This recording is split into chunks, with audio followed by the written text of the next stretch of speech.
So ito po ang plaza. May iba't iba pong mga images na nandirito.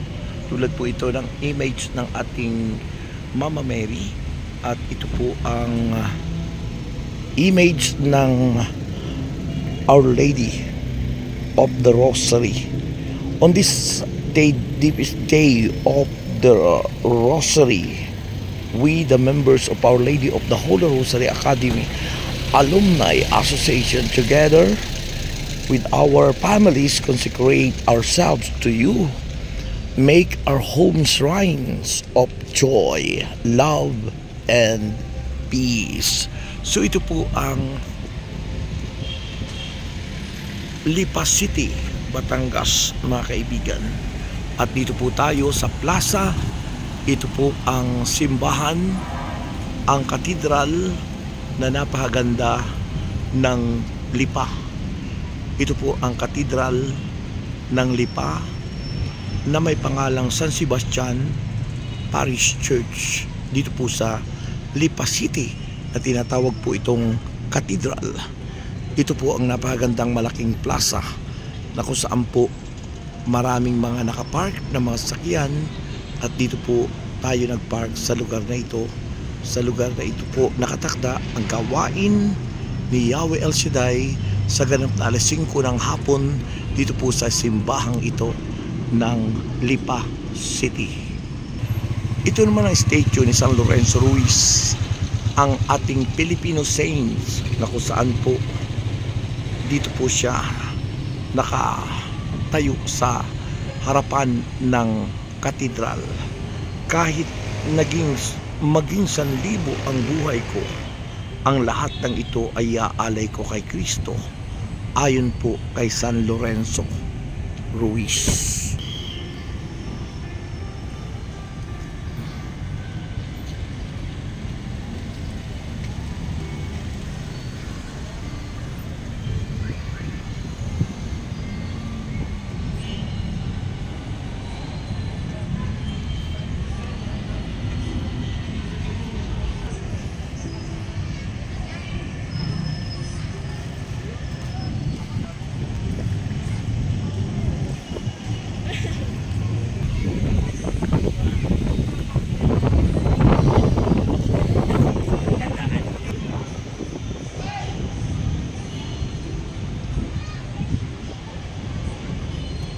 Lipa City, Batangas.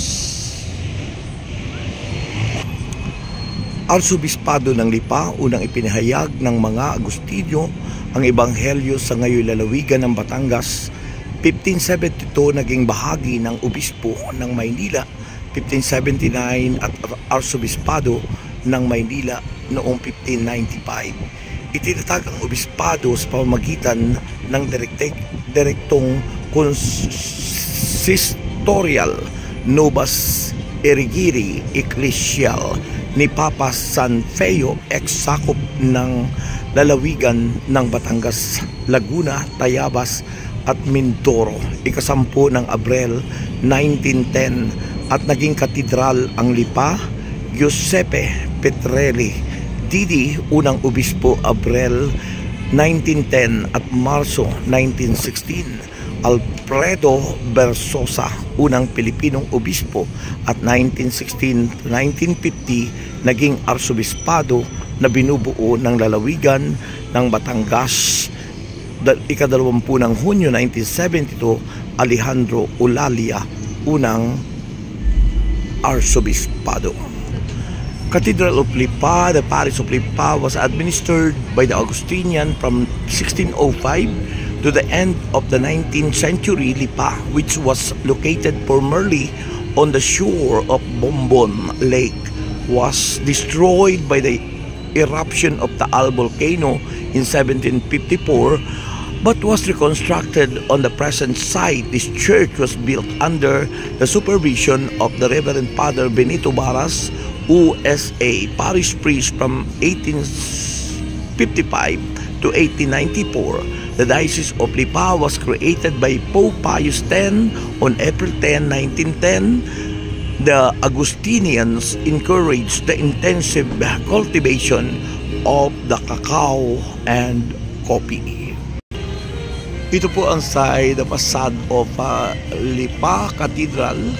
Dito po sa Lipa City sa Batangas.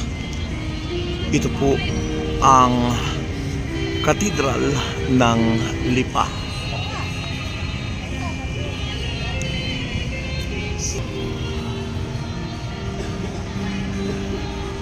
Ito ang loob ng katedral.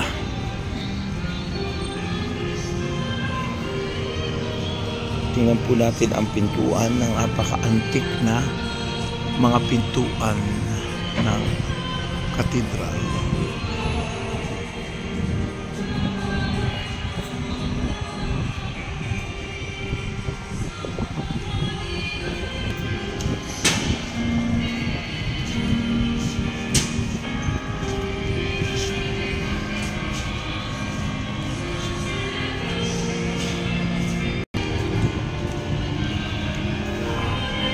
Ito ang loob ng katedral dito po sa Lipa City, Batangas. Napakagandang simbahan.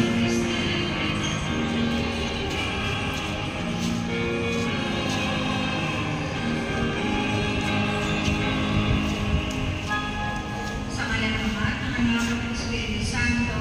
Amen. Panginoong Jesucristo, napalito ka upang lipunin ang mga bansa at dalhin sa kabayan sa salita at mga sakramento upang palakasin kami sa kabanalan. Kristo, kaawaan ka. Kristo, awa. Panginoong Jesucristo, darating ang puno ng kalbayatian para maligtas ang iyong sakbayanan. Panginoon, kaawaan ka. Panginoon, kaawaan ka. Manalangin tayo.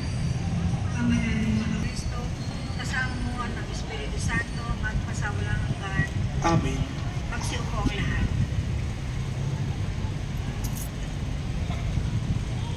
Tanabuhay ni San Sebastian, ikapitong bahagi. Ang waring pagkagapos sa mga deboto sa pamintuho kay San Sebastian, nayan sa napakaraming pagkakataon, ngunit higit itong napatunayan ng mga taga-barangay Pag-Uliging Matanda na ngayon nahahati sa Pag-Uliging East at West dito sa Lipa. Kaya nga't kahit ang kapistahan ng kanilang barangay ay ipinagdiriwang tuwing ika-11 ng Hunyo, nananatiling si San Sebastian ang kanilang patron. Sumula po dito sa Lipa City Cathedral ng San Sebastian. Ito po si Brother Rex America reporting here in Channel of Blessing. May God bless everyone and bless His people once again. Ang gawain po ni Yahweh El Shaddai ay dito nakatakda tuwing araw po ng Miyerkules, alas 5 ng hapon hanggang alas 7 ng gabi. God bless everyone.